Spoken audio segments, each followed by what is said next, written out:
at sa kanyang pamilya.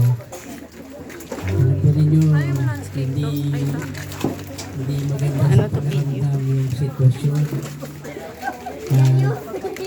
Alam po namin na yung mga kamag-anak ay nakakaranas ng kalungkutan, pero nais ko po sabihin sa inyo na merong pag-asa na nasa ating Panginoon. Merong pag-asa na pwede tayong masumpungan mula po sa ating Diyos. Kaya nais po nating idaos po ang gawain ito para maibahagi yung salita ng Diyos maya-maya sa pamamagitan po ng aming pastor mula sa FDCCI. So, babasahin ko lang po itong talata mula sa Bible.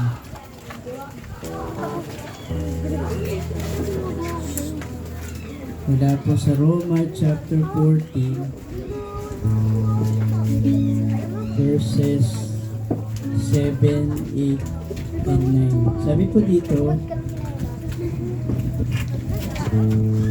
walang sino man sa atin ang nabubuhay o namamatay para sa kanyang sarili lamang. Kung tayo'y nabubuhay, sa Panginoon tayo nabubuhay. At kung tayo'y namamatay, sa Panginoon tayo namamatay. Kaya nga sa mabuhay o sa mamatay, tayo'y sa Panginoon. Sapagkat si Kristo ay namatay at muling nabuhay upang maging Panginoon ng mga patay at ng mga buhay. Kayo po'y saglit na yung upo, dakilang Diyos sa gabing ito. Kami po ay lumalapit sa inyong harapan at dumadalangin, Panginoon, na kayo po ang patuloy na makipisan sa aming kalagitnaan sa pamamagitan po ng kaaliwan ng iyong Santong Espiritu. Dalangin po namin, Panginoon, na ang pagsama mo ay magdulot ng pagbibigay, Lord, ng kapayapaan sa puso ng mga nagdadalamhati. Dalangin po namin sa iyo, Panginoon, na ito pong aming pong gagawin ay makapagbigay sa kanila ng encouragement na merong pag-asa, Panginoon, kahit may kalungkutan. Salamat po sa iyo, pinagkakatiwala po namin sa iyo ang mga oras na magagamit po namin. Purihin ka, ito pong aming panalangin sa pangalan ni Jesus. Amen. Ayan, magandang gabi po sa ating lahat na narito ngayon. Kami po ay mula sa Firm Disciple of Christ Church International. Sa Dasma po kami nanggaling. Kami rin po ay nakikiisa sa inyong pagdadalamhati sa gabi ito. Pero alam niyo po ba na ang ating Panginoon ay hindi lingid sa Kanya yung bawat pagluha, ang bawat kalungkutan na meron ng bawat isa, lalo na po sa ganitong sitwasyon. So wala tayong ibang malalapitan na nagbibigay ng yung comfort na talagang mararamdaman mo na magkakaroon ka ng peace sa iyong puso, kundi sa Panginoon lang. Kaya sa gabing ito, bago po natin mapakinggan yung salita ng ating Panginoon, tayo po muna ay umawit ng ating papuri sa ating Panginoon. Hallelujah.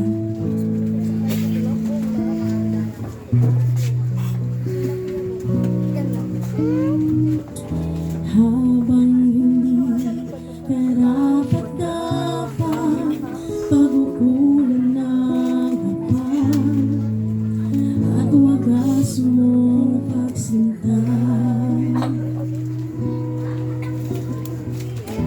Habang walang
papurihan ng ating Panginoon. Hallelujah.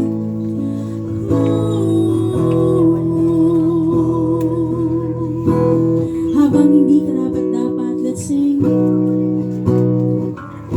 Habang hindi karapat-dapat, panukulan ng kapal at wagas mong pagsinta. Habang walang kakayanang masuklian ka ng mabuti sa lahat mo ginawa, niyakap mo ko, niyakap mo ako sa aking kaluluwa. Inibig mo ako nang di kayang tumbasan, O Diyos ng katarungan at katwiran na kahit minsa'y di na mahirap ang kabangalan at walhatian. Salamat sa sukulang inaya mo, O Diyos ng pag-ibig na mas malawak pa sa aking mga pagkakasala. Higit pa sa buhay ko, salamat sa sukulang biyaya mo.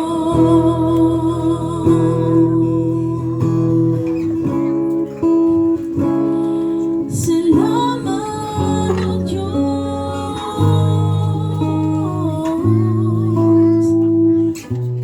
Niyakap mo ako sa aking kaluhan. Inibig mo ako nang di kayang tumbasan. Niyakap mo ako sa aking kaluhan. Inibig mo ako nang di kayang tumbasan. Niyakap mo ako sa aking karumihan. Inibig mo ako nang di kayang tumbasan. O Diyos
gabing ito.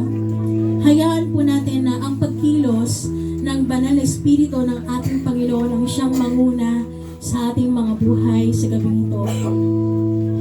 O Diyos, patuloy ko nga naming Panginoon itinataas dito sa lugar na ito, Lord God. Dalangin po namin ang bawat kalungkutan na meron sa bawat puso ng bawat isa na narito ngayon, Panginoon.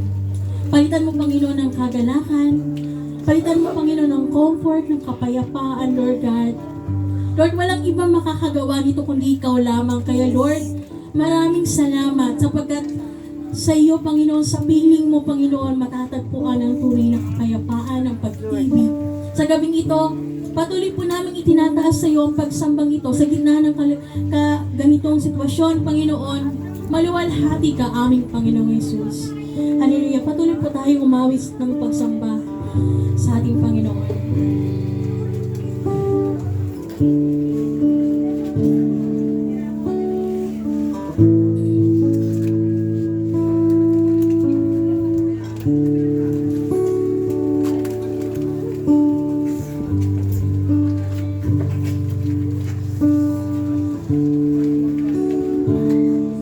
Yes, Lord.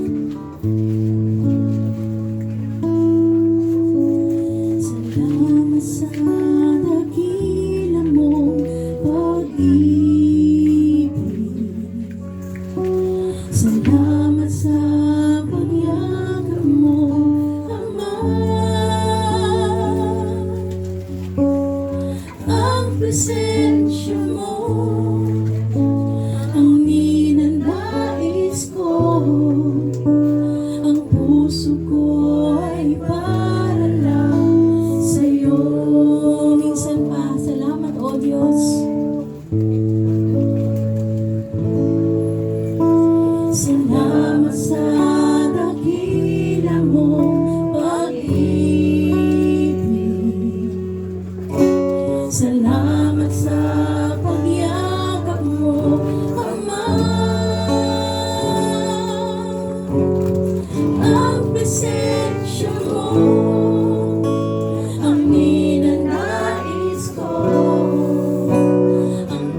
desisyon ng buhay na meron po ito. Sapagkat alam po namin ang buhay na pinagkatiwala para sa amin ay nagmula sa iyo, Diyos. Kaya sa oras na ito, Panginoon, nagpapasalamat po kami sa mga sandali na ibinigay mo po sa amin upang magkaroon ng pagkakataong pakinggan ang mga salita mo na may papahayag sa mga oras nito. Salamat po sa iyo, pinupuritan namin sa pangalan ni Jesus. Pwede na po tayo maupo. Tinatawagan ko po ang aming pastor, po yung pastor namin from Firm Disciples of Christ Church International. Yan po ay sa Dasmariñas, Cavite. Pakinggan po natin ang mensahe ng Panginoon. Magandang gabi po sa bawat isa. Ito po, hanap po kayo ng medyo komportableng mauupuan. Kami po ay nakikiramay sa pamilya po nila Moises Pirea. Mula po sa Firm Disciple of Christ Church International Dasmariñas. At maging sa aming pong pamilya, mula po sa aming pamilya, sa bawat isa. Kami po ay nakikiramay. Hindi po naman ganun kadalit kasimple yung sitwasyon o matanggap yung pangyayari. Ano po? Si Kyle po pala ay mag-12 years old pa lang. Tama po ba ako? Mag-12 pa lang ano? Sa linggo. Napakabata pa. Ano po, napakabata. Pero kasi ang Panginoon ay may panahon ng Panginoon. May takdang panahon ng Panginoon na ibinibigay sa bawat isa. Hindi po ito magkatulad. Magkakaibay po ito ng panahon. Pero si Lord po talaga ang nakakalam ng lahat ng bagay. Sometimes God allows, pinapahintulutan ng Panginoon na mangyari ang mga bagay-bagay sa buhay natin. Para makita po natin kung gaano kabuti ang Diyos. At sa gabi pong ito, yun po yung nice kong ibigay na encouragement sa bawat isa, lalo na po sa pamilya ni Kyle. Ano po? Yung ating pong gusto kong ibigay na salita ng Panginoon that will give us encouragement. Ito po ay matatagpuan sa unang Korinto chapter 10 verse 13. May sinabi po ang Panginoon sa kanya pong mga salita, ganito po ang nakalagay. Ang sabi po rito, wala pang pagsubok na dumating sa inyo na hindi nararanasan ng lahat ng tao. Tapat ang Diyos at hindi niya ipahihintulot na kayo'y subukin ng higit sa inyong makakaya. Sa halip, pagdating ng pagsubok, bibigyan niya kayo ng lakas upang mapagtagumpayan iyon. So ito po yung sinabi ng salita ng Panginoon. Kung ito po yung ating paniniwalaan sa sampalatayanan, ito po yung kanya sinabi. Sabi niya po, wala daw pong pagsubok na darating sa buhay natin na hindi nararanasan ng kahit na sino. Ang ibig ko pong sabihin, si Lord Patas, in a sense, na wala po siyang parang favoritism o pinag-iinitan man, na wala pong ganun si Lord eh. Ang sabi niya lang dito, una, ang gusto po ng Panginoon na makita po natin at maintindihan, lahat po nakakaranas naman ng pagsubok. Lahat nakakaranas ng problema. Sabi niya pa nga rito, walang pagsubok na dumating sa inyo na hindi nararanasan ng lahat ng tao. Halimbawa po, yung kagaya na ngayon. Lahat po ng tao pwede po makaranas ng ganito kalagayan. Ano po yun? Yung nawawalan po ng mahal sa buhay. Yung meron po tayong mahal sa buhay, time will come, uuwi po sila sa Panginoon. O kukunin ng Panginoon yung kanyang buhay sapagkat yun na lamang po yung itinakda sa kanya eh.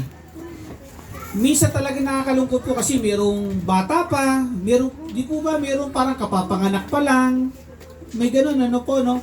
Meron naman, inaabot talaga po sila ng edad, nung talagang may edad na. Pero, ang ibig lang po sabihin lahat po, ay doon pupunta. May kanya-kanya lang punta na talagang takdang panahon. Yung mga ganitong klase ng pagsubok na dumarating sa buhay ng isang tao, ang sabi niya, lahat po kahit sino pwede makaranas ng ganito. Walang pong pagsubok na hindi po pagdadaanan ng sino man, maaring hindi pare-parehas bukod sa ganitong klase ng pagsubok. Pero, one thing is for sure, Si Lord may dahilan kung bakit ang mga tao dumadaan sa mga iba-ibang pagsubok ng buhay niya. Bakit minsan tao may problema? Di ba? Minsan nasasabi natin, bakit ba naman sa dinami-dami ng tao, ako pa? Bakit naman sa dinami-dami, siya pa? Pwede naman sila na lang. Mauna na sila. Totoo po yun, may mga ganong klase ng pakiramdam yung iba. May mga ganong klaseng naiisip yung iba. Pero isa po dito sa sinabi ng salita ng Panginoon, bakit po ganon? Sa 2 Korinto naman, may sinabi ang Panginoon. Ang sabi niya rito sa 2 Korinto, chapter 1, verse 3 and 4, may sinabi ang Diyos, ganito. May sinabi ang Diyos sa pamamagitan ni Apostol Pablo. Sabi po niya, purihin natin ang Diyos at Ama na ating Panginoon Kristo, ang mahabaging Ama at Diyos na pinagmumulan ng lahat ng kaaliwan.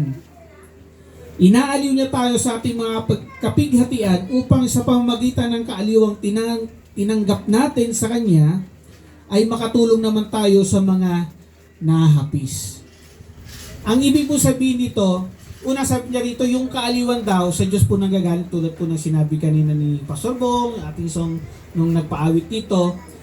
Sa mga panahon na nalulungkot po tayo, wala po iba talagang pinakamagaling at the best na magbigay sa atin ng comfort ng kaaliwan kundi ang Panginoon. At bibigyan ka talaga ng kaaliwan.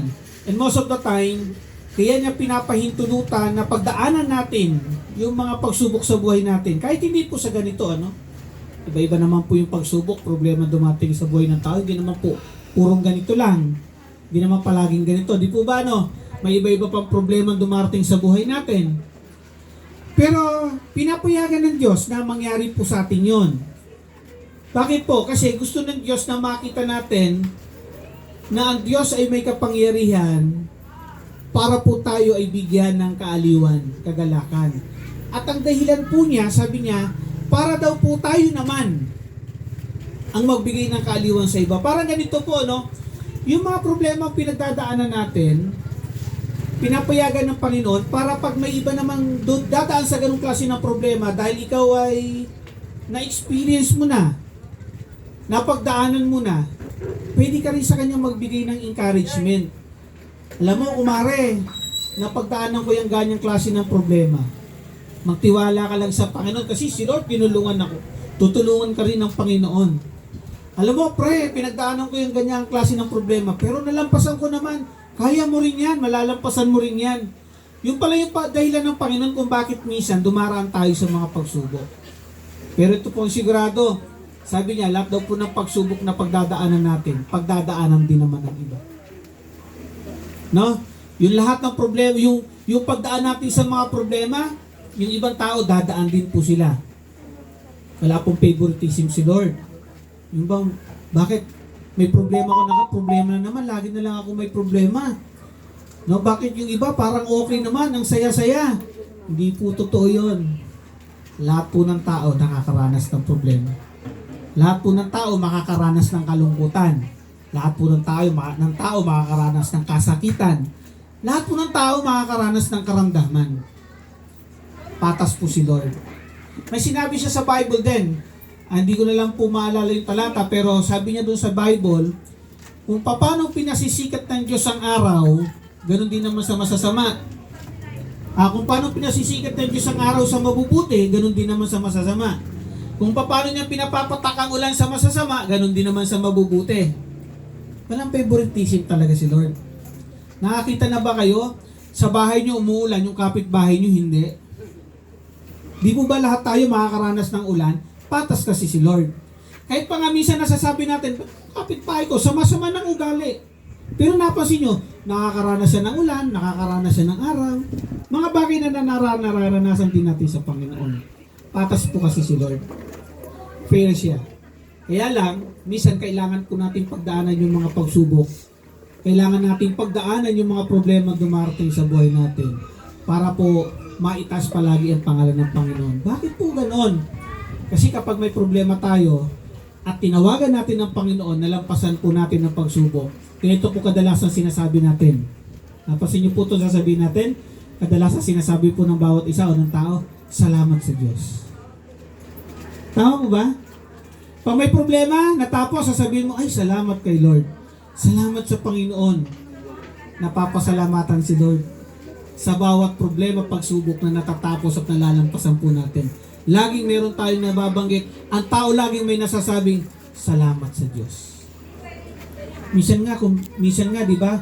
Kung kailan nagkaroon tayo ng problema, saka tayo natututong tumawag sa Panginoon. Minsan pag walang problema, ang tao busy, out of focus, nakakalimutan nilang tumawag sa Panginoon, nakakalimutan nilang magpasalamat sa Panginoon.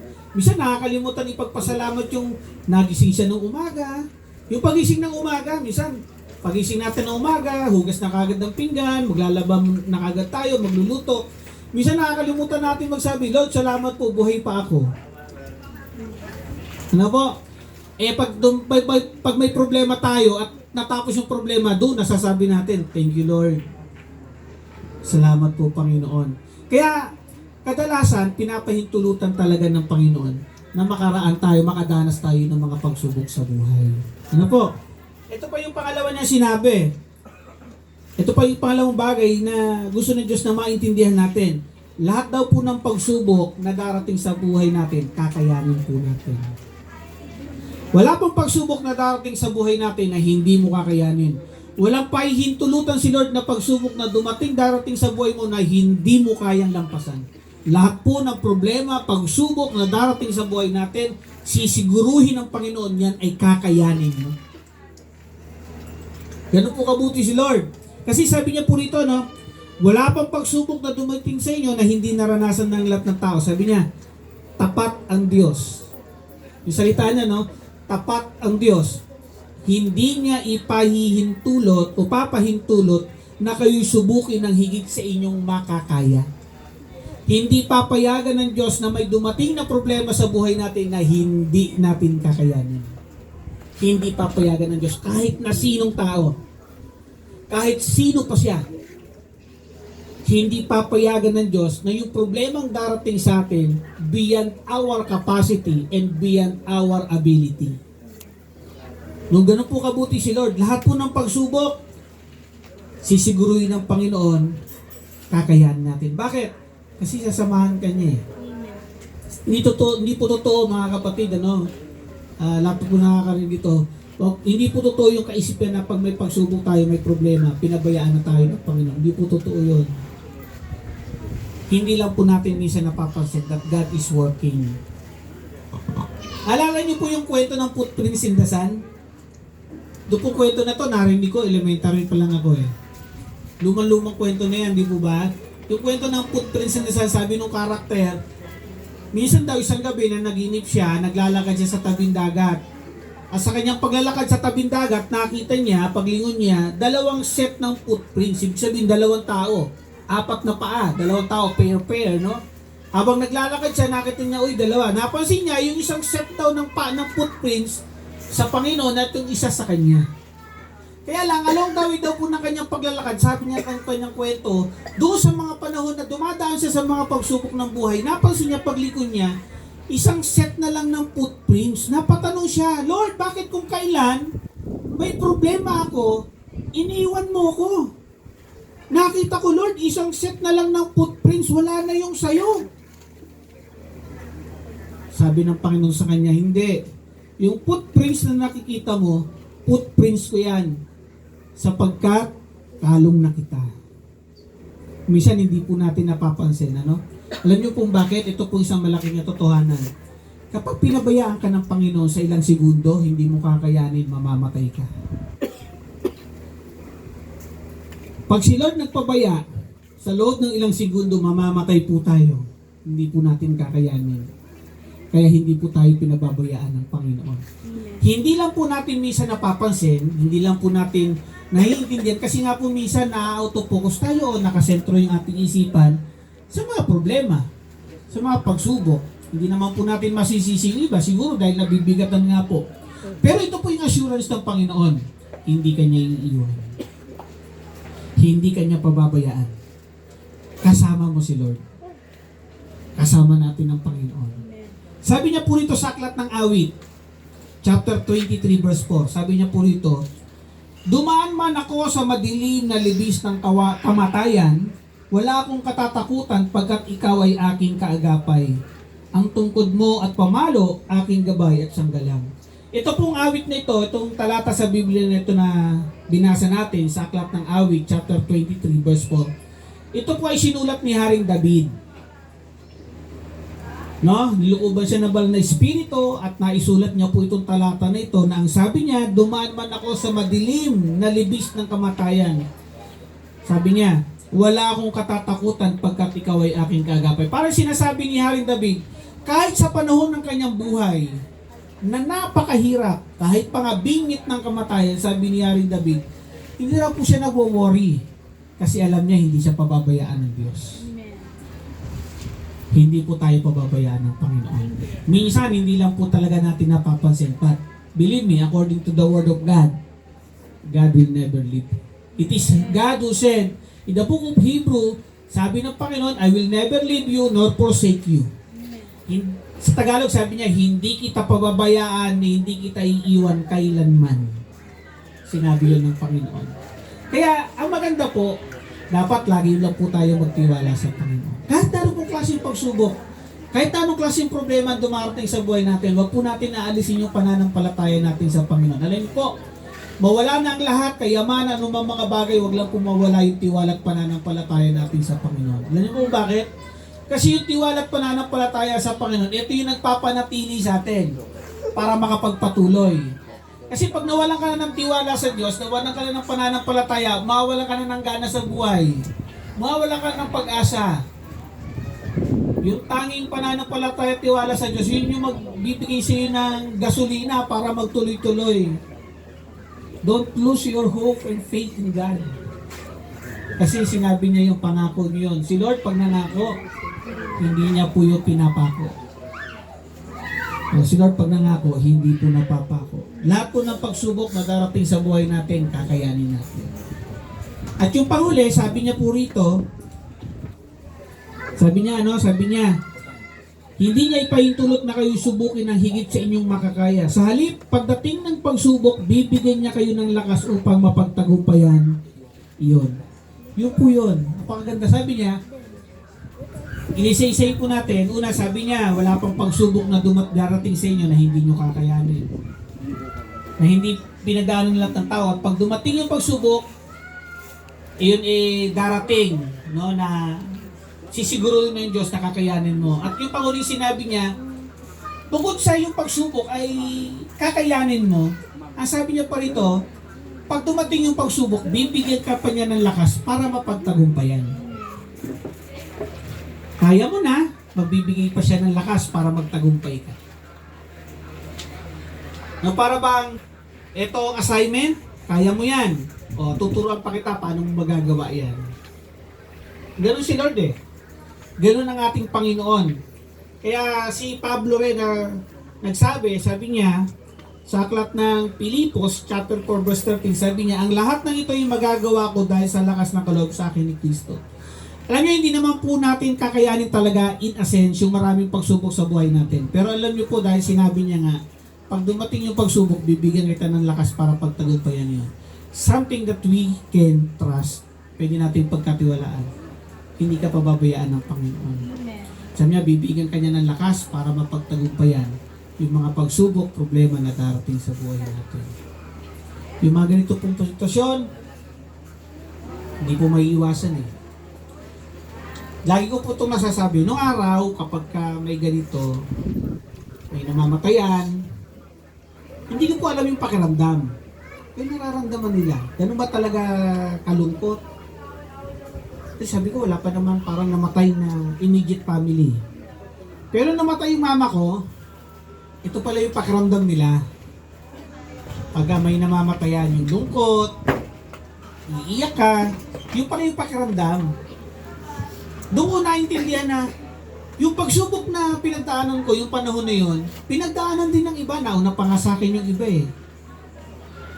When my mother passed away, nung mamatay yung mama ko, naintindihan ko, ito pala yung nararamdaman ng marami pag sila ay may mahal sila sa buhay na pumanaw na. Ganito pala yung pakiramdam, malungkot talaga. Alam mo yung namimiss mo nga. Kami magkakapatid, apat kasi kami magkakapatid. Ako po yung panganay. Hanggang ngayon, until now, nami-miss namin yung mama namin. Pero syempre, salamat sa Panginoon kasi napagtatagumpayan na yung lungkot. Nami-miss, hindi pwedeng hindi ma-miss kasi di po ba, mahal mo yun. Di pwedeng hindi mo ma-miss yun at makakalimutan mo, hindi po yun. Pero ang maganda po kasi sa Panginoon, sabi niya, bibigyan ka niya ng lakas para pagtagumpayan. Sa panahon na nami-miss namin yung mama namin, salamat sa Panginoon kasi napagtatagumpayan namin yung kalungkutan. Alam niyo po yung misa, dinadaan po namin sa biruan, magkakapatid. Nung hindi pa kasi namamatay yung mama namin, hindi parang hindi kami, okay naman kami, hindi naman kami nag-aaway-away. Bati-bati naman kami, pero nung matay yung mother namin, mas lalo kami naging close. Kasi weekly, magkakasama kami kumakain. Nung araw hindi, kanya-kanya. Biya, kailan lang, pag Pasko, pag may birthday. Ngayon, weekly, every Sunday, magkakasama kami kumakain. Tapos pag may mga okasyon, ba, may birthday, Pasko, bagong taon, dinadaan namin sa biro kasi namimiss namin yung mama namin. Minsan may ganito po kami biro. O si mama, tawagin na, pababain na rito, kakain na tayo. May ganun kami. Dinadaan lang namin sa biro. O Matt, baba ka na dyan, kakain na tayo. Para lang masurpass namin yung pagka-miss. Miss namin kalungkutan. Minsan dinadaan na lang namin sa biro gano'n. So kami magkakapatid, ay alam na namin yun. Pero yun nga, we understand. I understand the feelings, no? Pakaramdam. Tapos alam nyo po yung minsan may regret pa kami. May regret kami magkakapatid. Kasi nung matay yung mother namin, hindi namin nakakita. Lalo na yung kapatid kong babae kasi yung mother ko chinismis, ano? Hindi mo kwento lang, para testimony ba?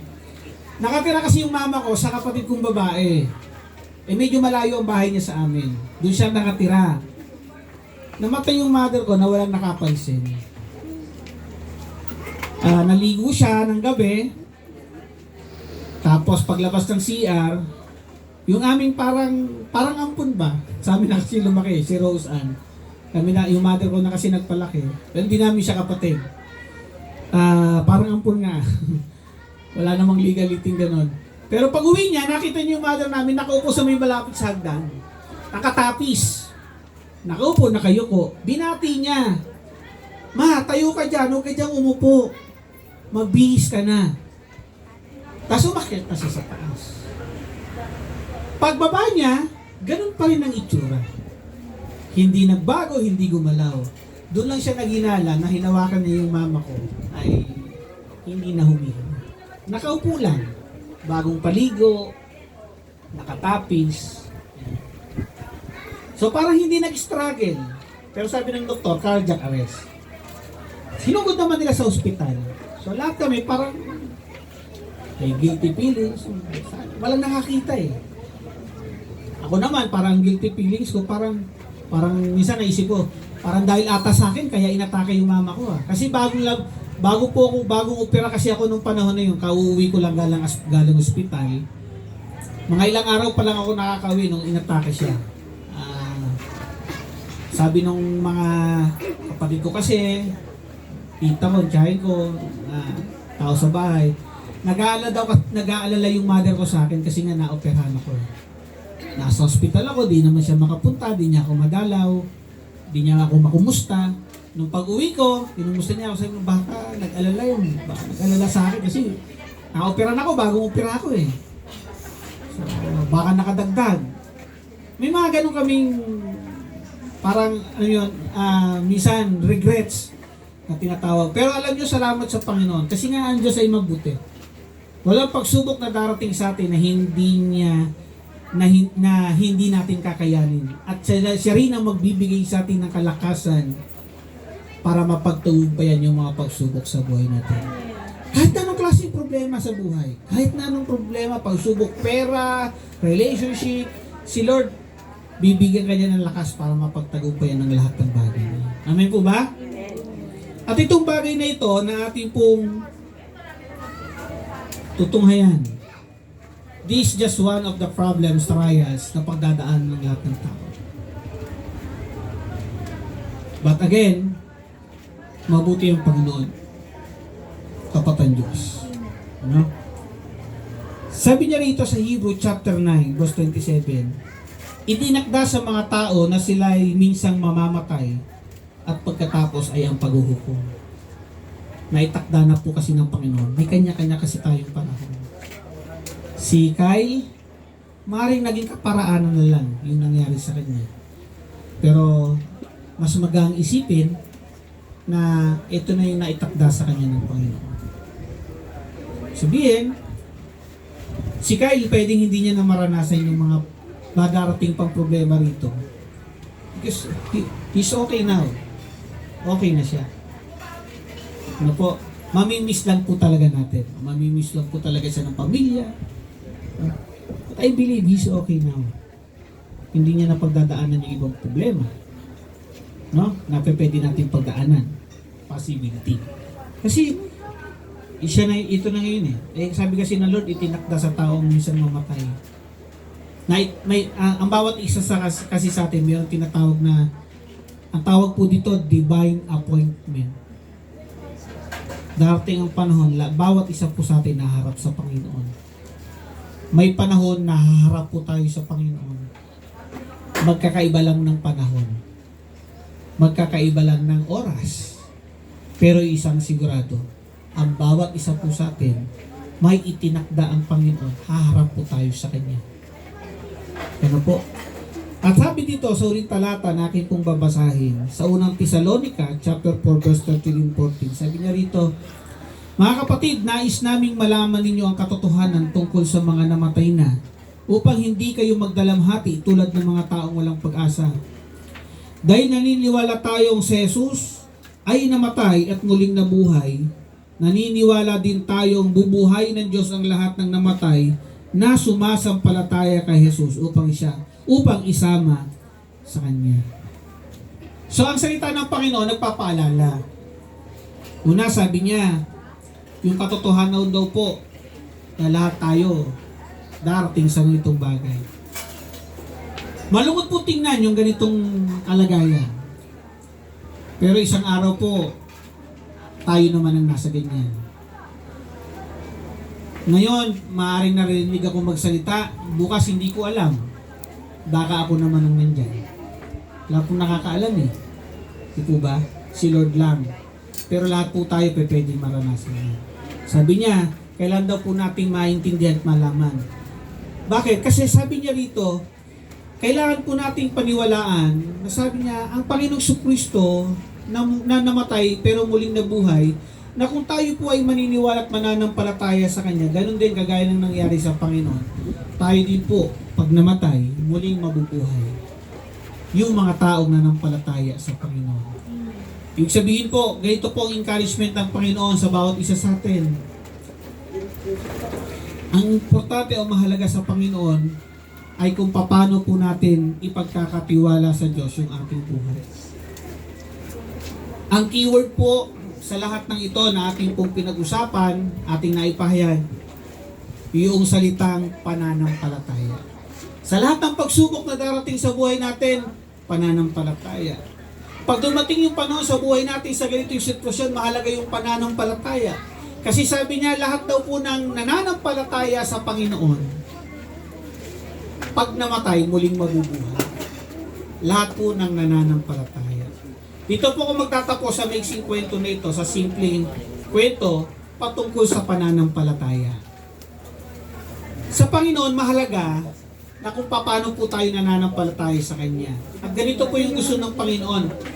Maintindihan po natin paunawaan kung ano ang totoo kahulugan, ibig sabihin ng pananampalataya. Ang pananampalataya po ay magkaiba sa paniniwala. May isa pong ilustrasyon, may isa pong kwento. Sabi po ito sa kwento, ganito. May isa pong lalaki na, ang tawag sa kanya, sirkero. Ano po yung sirkero? Yung, ang trabaho niya, yung nag-acrobat, tumatambling, tumatawid sa lubid.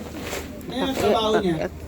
May isang lalaki na gusto niyang ipakita yung kanyang talent sa maraming tao.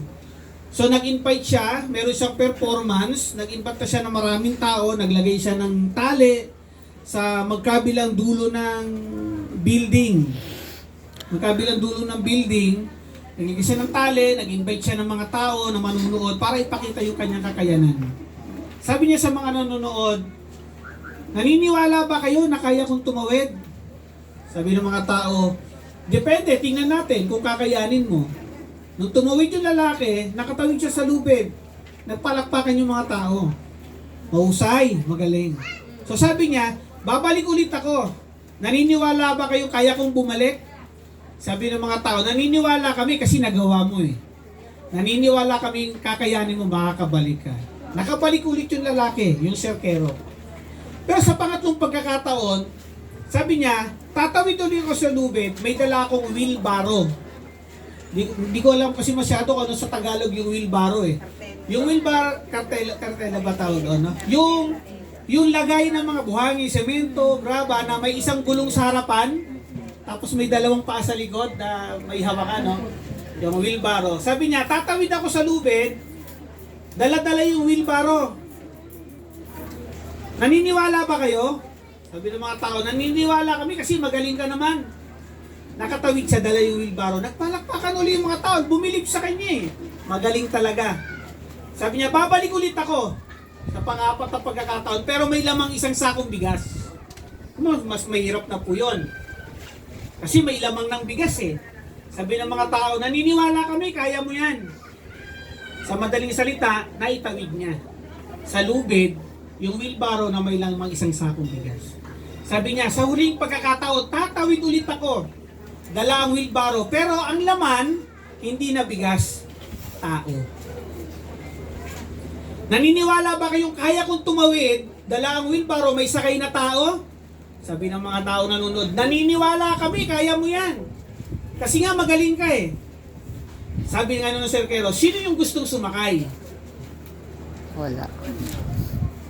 Tumahimik po ang lahat. Sino yung gustong sumakay? Walang sumasagot. Pero naniniwala sila na kaya niyang tumawid na may lamang tao. Ang problema, walang gustong magtiwala sa kanya. Ang pananampalataya o pagtitiwala sa Diyos ay iba sa paniniwala. Maaaring maraming tao naniniwalang may Diyos, pero hindi kasi sapat yung paniniwala, kailangan magtiwala. Alam niyo po ba si Satanas? Sabi sa Bible, sa aklat ng Santiago, sabi ng Bible, si Satanas naniniwala rin may Diyos, nangangatog pa ang tuhod. Si Lord, ang nais ng Panginoon sa bawat isa sa atin, hindi lang maniwala, kundi magtiwala. Para kagaya ng kwento ng serkero, yung bang pag sumakay sa wheelbarrow, ganito mangyayari. Kung may taong sumakay, nagtiwala sa serkero, parang ganito. Yung buhay niya nasa kamay na ng serkero. Di mo ba? Wala na siyang control doon. Yung serkero, isasagay siya, itatawid siya sa lubid. Ang kanyang buong buhay, nasa kamay na ng serkero.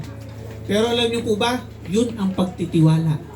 Yun po ang pananampalataya. Ang pananampalataya ay pagbibigay ng buong tiwala sa ating buhay sa kamay ng Panginoon. Na kahit na ano pong mangyari sa buhay natin, na kahit anong problema ang dumating, na kahit anong pagsubok na mangyari, ipagkakatiwala natin sa Diyos ang lahat at iisipin natin, hindi ako pababayaan ng Panginoon. Amen. Hello po. Amen. Yun po yung pananampalataya, yun po yung pagtitiwala. Kasi kung maniniwala kang may Diyos, pag dumating ang problema, hindi mo kayang ipagkatiwala sa Kanya, na hindi ka magiging komportable na malalampasan mo nga yung problema. Maraming mga tao naniniwala sa Diyos. Pero iba kasi yung nagtitiwala ka. Pag may problema, sasabihin natin, alam ko Panginoon, hindi mo ako pababayaan. Pag may kakulangan sa buhay, sasabihin natin, alam ko Panginoon, hindi mo ako iiwan, hindi mo ako pababayaan. Pero kapag walang tiwala sa Diyos, alam naman niyang may Diyos. Pero pag dumating yung pagsubok, matataranta ka, mahihirapan ka, malulungkot ka ng sobra. Kaya alam niyo, may mga tao, parang ganito, no? Tinatakasan po sila ng bait. Nawala kasi sila ng tiwala sa Diyos. Pero kung may tiwala tayo sa Panginoon, walang pagsubok na darating sa buhay mo na hindi mo kayang lampasan. Kasi kasama mo ang Panginoon. Amen. Hindi ka naman iniiwan ng Panginoon eh. Hindi naman tayo pinababayaan ng Panginoon eh. Kaya nga ang gusto ng Panginoon, magtiwala tayo sa Kanya kasi hindi Kanya iiwan. Hindi Kanya pababayaan. Kaya ang gusto ng Panginoon, huwag kang maniwala lang na nandyan siya, kundi magtiwala ka na hindi Kanya pababayaan. Amen po. Amen. Pwede ko po bang ang bibitahan ng bawat isa na tumayo? Saglit po tayong pumikit. Yumuko. Tayo po'y mananalangin. Mga kapatid, bago po ako magwakas sa panalangin, habang kayo po'y nakayuko at nakapikit, may isang tanong lang po ako. Pwede nyo po itong sagutin sa inyong puso, sa inyong isipan. Kaya mo bang ipagkatiwala sa Diyos ang iyong buhay? Alam ko naniniwala ka sa Diyos. Alam kong naniniwala kang may Diyos. Ang tanong lang po, kaya mo bang ipagkatiwala sa Panginoon ang iyong buhay?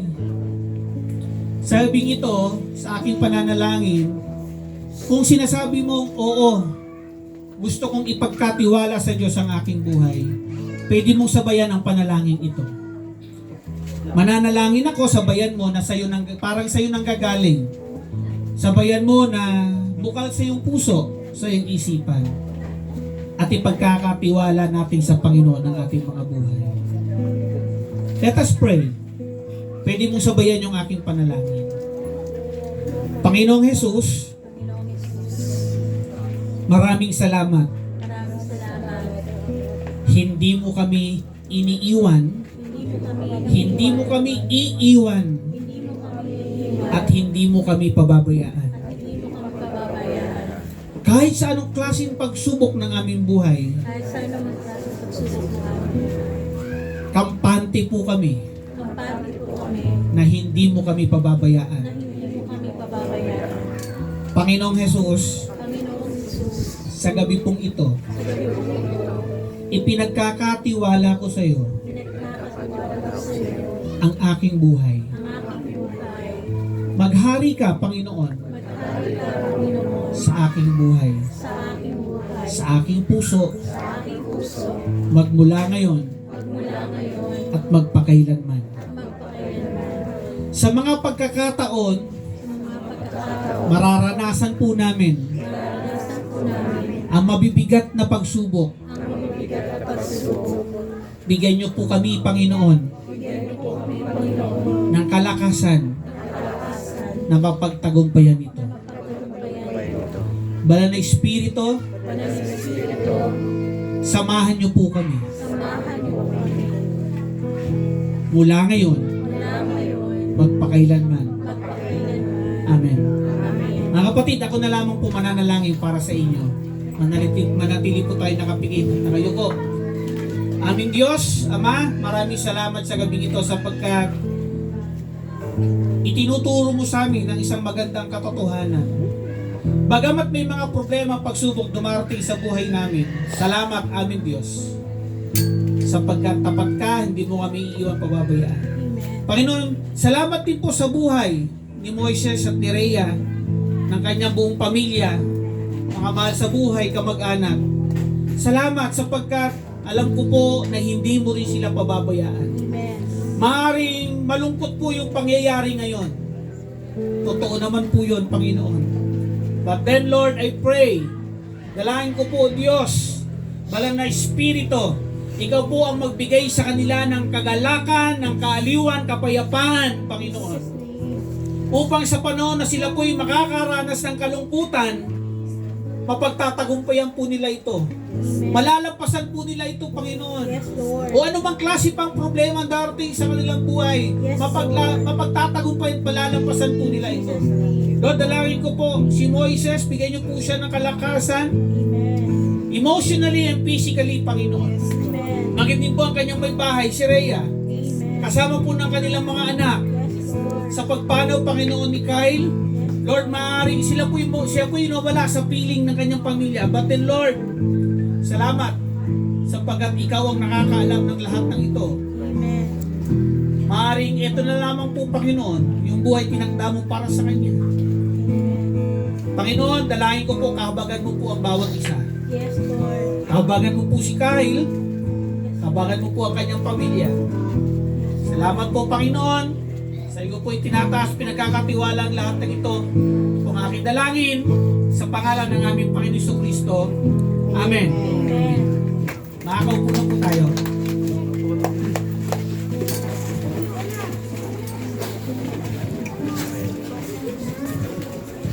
Okay po, salamat po Pastor Odi sa encouragement para sa family.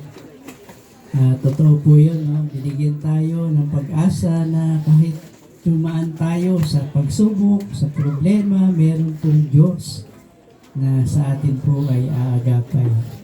Magandang bagay po na maintindihan natin na hindi tayo nag-iisa. Meron po tayong Diyos na kasama. Thank you, Lord. At sa mga oras na ito po ay makakapanood po tayo ng video. Ito po ay tribute para kay Kyle. Tunghayan po natin ang video.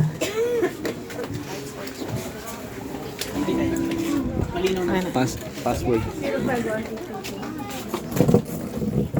051.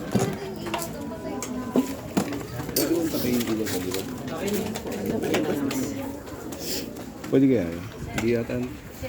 Pwede mo hilo ako.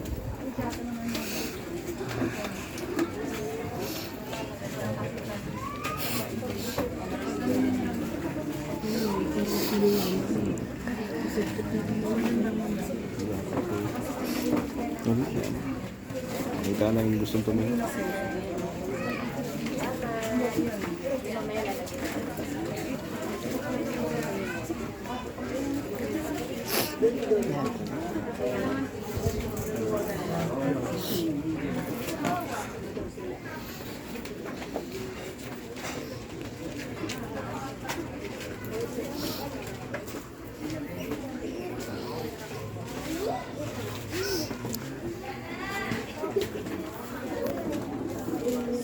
Si Levi ba yan? Taba.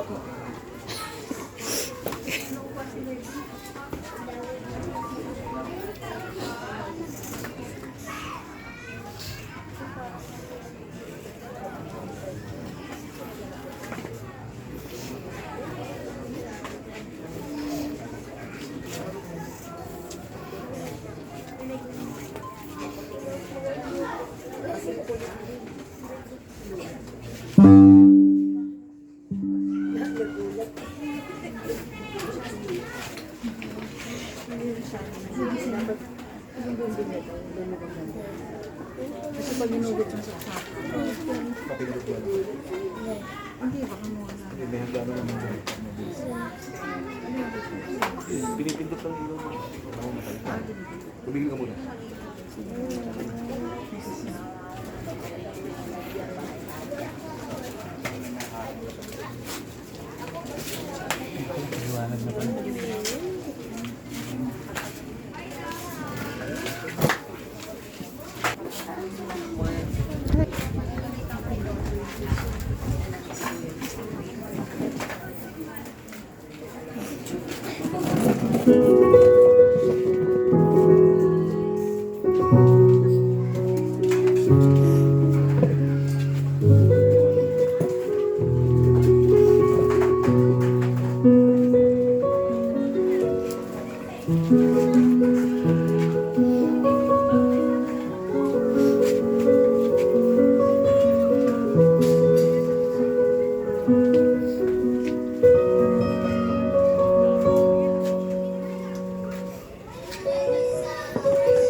Okay, any final words po para dyan sa kamag-anak? Baka meron po kayong gustong i-share sa amin patungkol kay Kyle. Si Mami, pwede ba kay Mami? O kay Daddy?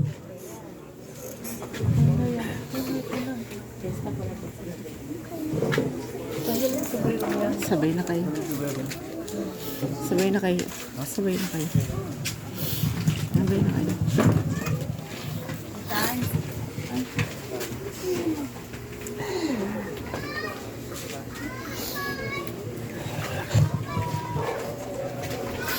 Hindi ko po alam kung saan po mag-umpisa. Kasi po kasi napakalabig. Mga anak ko po hatid sundo ko po sa school para lang alam kung safe sila. Pero hindi ko po talaga nababantayan. Nakakalungkot lang po kasi wala po talaga akong sign na para nangyari to. Pero alam ko naman na nasa maayos na po siya.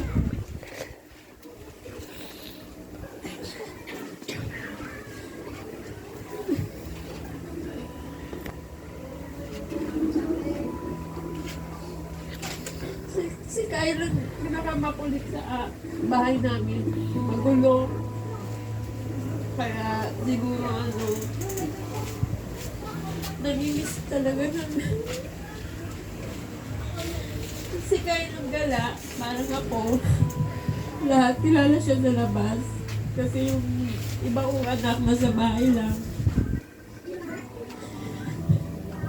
Lahat, marami siyang kaibigan dito na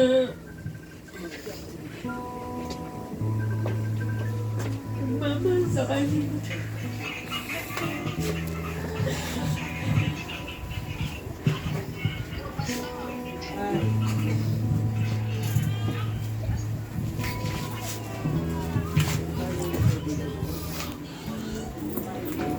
Totoo lang, akala ko, panaginip pa rin.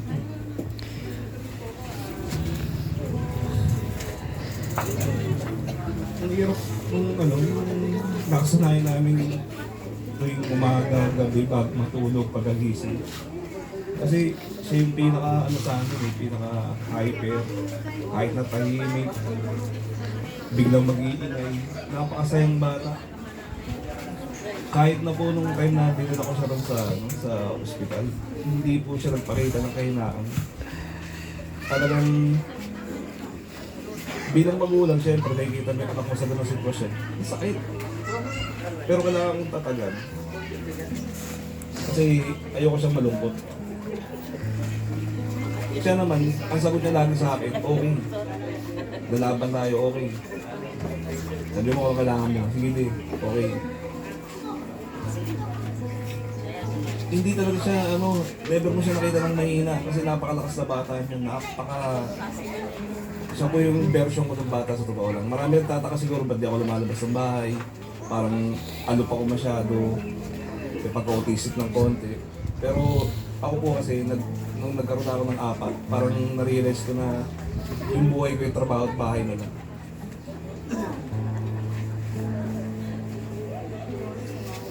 Tapos ngayon, ito yung nangyari.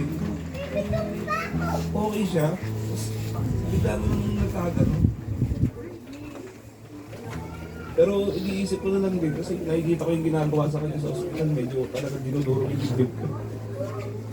Iniisip ko na lang na hindi na siya sasaktan niya yun. Lalo na siya kay God. Wala nang sakit. Wala nang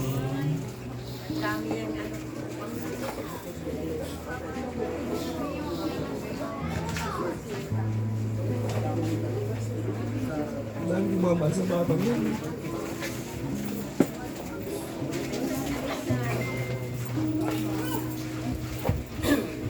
Yun lang, yung mga pangarap namin. Kwento lang.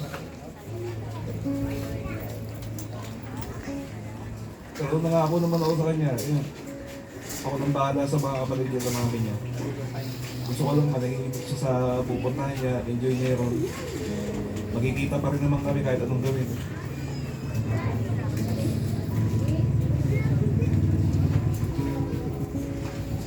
naman namin yung batang yun.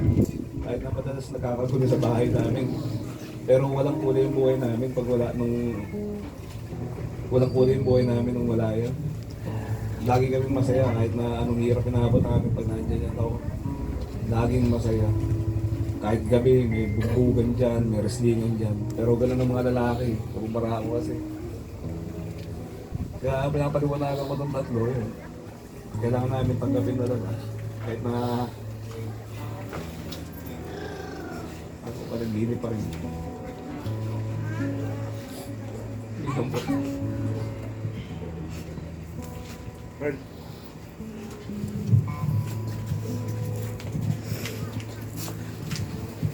Dahil nasa ka man, sana okay ka lang. Kahit man, mahirap man kalimutan to. Ikaw yung pasaway lagi. Kahit nag-cellphone lang kami, nag-computer. Gagawa ka ng parang para maging exciting talaga yung gabi. Hindi mo makakalimutan yung mga wrestling natin, mga laro. Ipilitong tanggapin. Hindi ka maging okay yung bahay pag wala ka eh. Parang tinanggal ng boss yung bahay natin eh. Hindi ko lang pasal dito eh. Kami, puro may computer, cellphone, ikaw. Physical na activity talaga gusto mo eh. Kaming gabi nakalakat na yung dito eh. Ito yung nangyari ko. Tatamay kita. Hindi na ito makakalaro lagi. Hindi ako sanay hindi nga naiyapat lang. Kahit sabi mong isip pa ako. Sa inyo naman naging isip pa ate. Hindi ko napapakita mo. Hindi ko pinapakita sa labas. Kahit tayo magpayakap, niyakap pa rin ito. Kahit ang tahimik mo, inaasar-asar ito. Dahil na maglambig sa inyo. Iyakas ko lang sa 11 years kong kasama kami.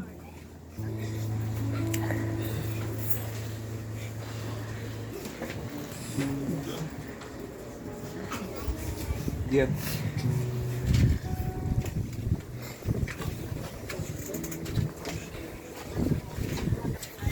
Kahit na. Sorry kung lagi ako may kung inaaway. Kahit ganun. Hindi pa rin kita. Sorry kung inaagaw sa'yo yung computer. Naglilitan kayo. Tuwing wala kang mga gamit ko, kuitas, ball na kakaharap eh.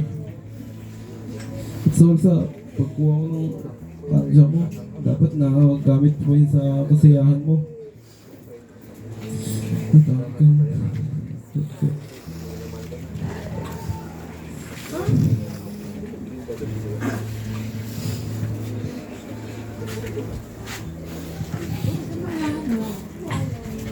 Kaibigan na talagang masaya ako ng panahon na lagi ko sinabi sa kanya, nandun pala kasi sa hospital, sabi ko, magpalakas ka kasi ang dami nagmamahal sa'yo.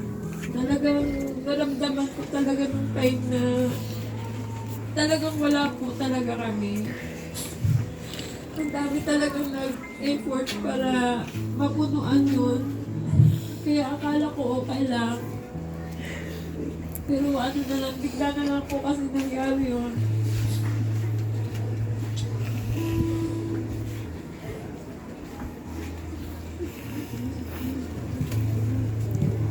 Sa mga kaibigan niya na nagmamahal, talagang nagpapasalamat ako. Nandiyan lagi sila. Sa mga kapitbahay namin.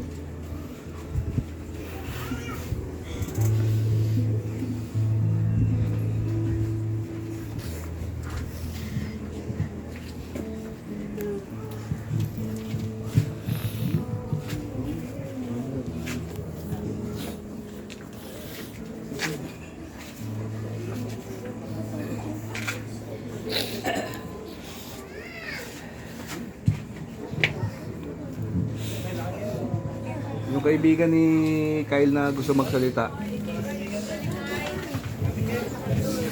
Marami din kong mga kaibigan si Kyle talaga kasi napaka-prinsip na bata yun. Ano yung kaibigan si Kuya Kyle?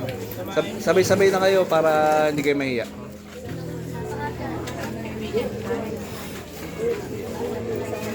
Sige, punta na kayo doon.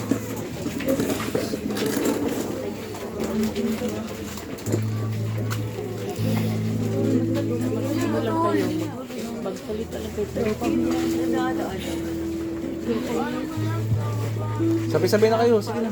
Sabay-sabay na kayo. Sabay-sabay na kayo para hindi kayo mahiya. Dito kayo sa gitna. Dito kayo sa gitna. Para kasya kayo. Sabay-sabay na kayo.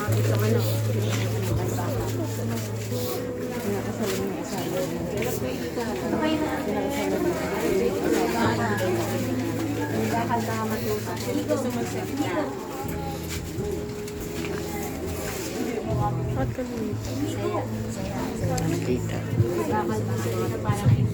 Ang dami yan. Meron. Diyan lang talaga yan.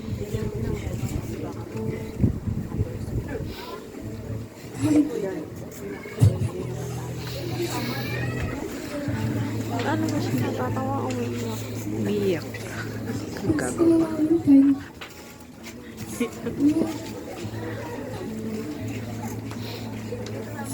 Sa pinigo mo kayo.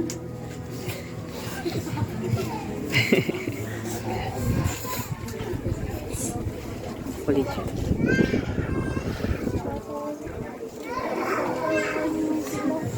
Nen. Meron mo na.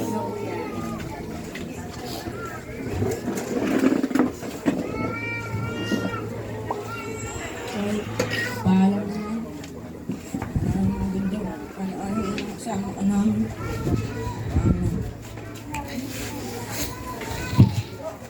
Mga batang mga kukulit. Ang barkado yan. Mga kaedad ni Gian. Tatanda ang barkada dyan. Yan.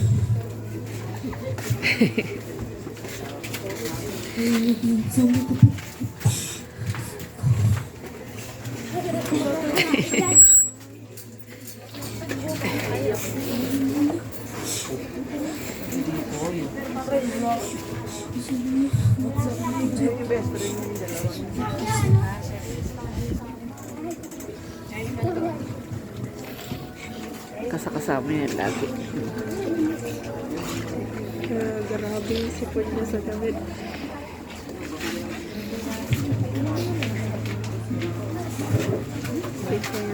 Sikit na maging nakamit. Wala pang alam yan.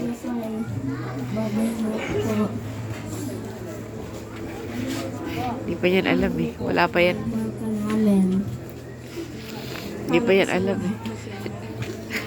Wala pa yan. Sa mga ano po, mga tumutulong po sa amin, sa lahat, mga kaibigan, kamag-anak, kapatid, maraming pong salamat kasi kung wala talaga kayo, hindi po talaga namin alam kung saan po talaga kukuha.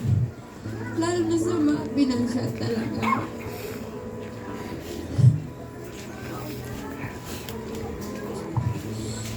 Siguro dahil mapakaibigan si Kyle, hindi nila iniiwanan. Sila talaga nag-import, magbigay ng mga tulong. Yun, sa area. Maraming salamat po.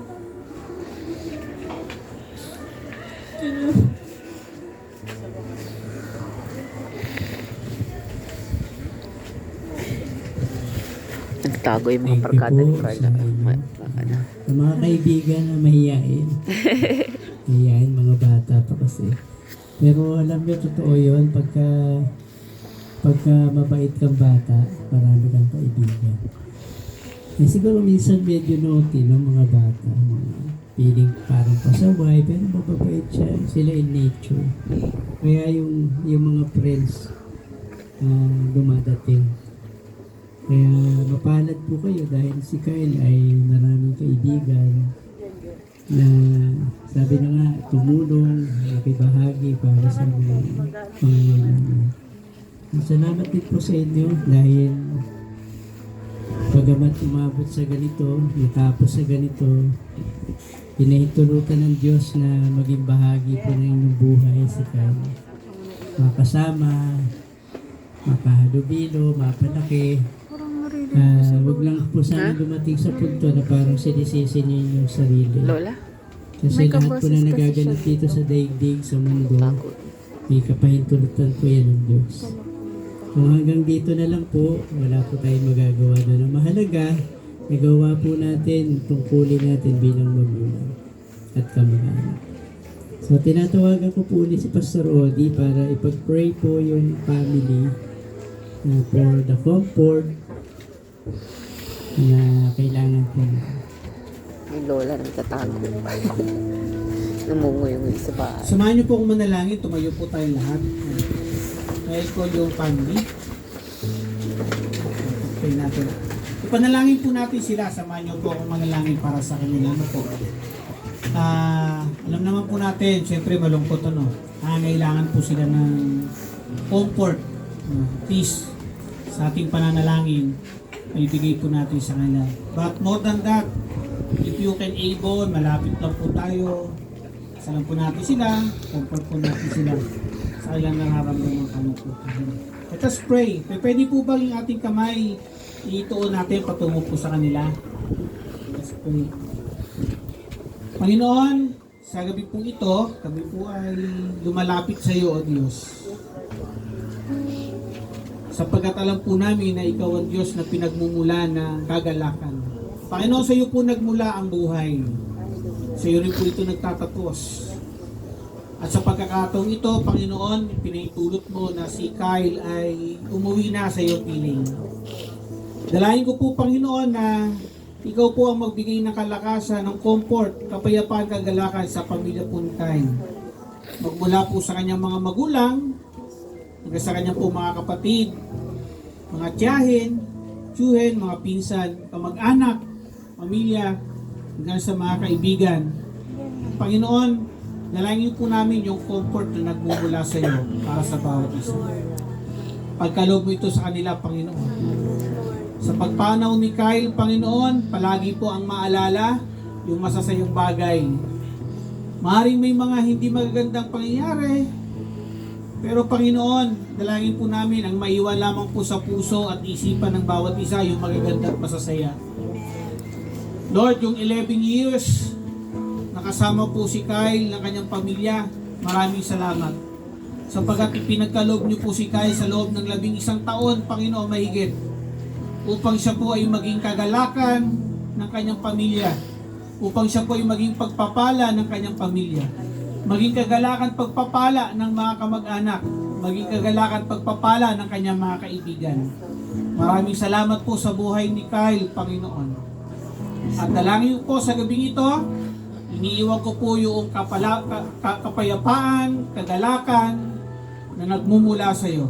Kung aming dalangin, sa ngalan ng Ama, ng Anak, at ng Espiritu Santo. Amen. Amen.